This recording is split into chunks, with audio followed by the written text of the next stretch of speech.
निशब्द ए पथ आजी सुनसान बाट तृष्णारे अधीर प्राण नाही नदी तट।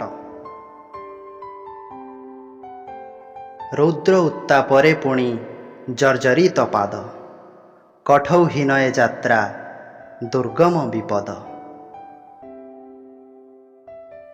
निदाघ ग्रीष्मए पुणी बड़ निहृदय झांझी चैताली जार साजे परिचय।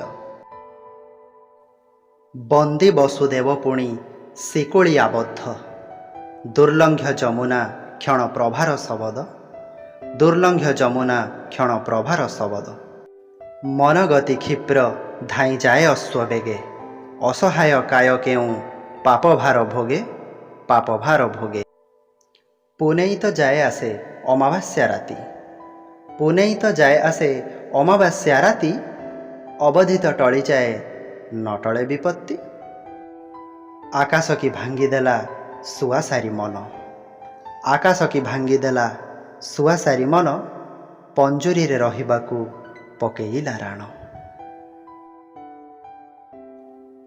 खोला आकाशरे आजी नाही अधिकार पंजुरी साजई जारे सरगरपुर। बंदिशाल नुहे एत सुरक्षा बलय आजी सिना झांझी दिने फेरिब मलय।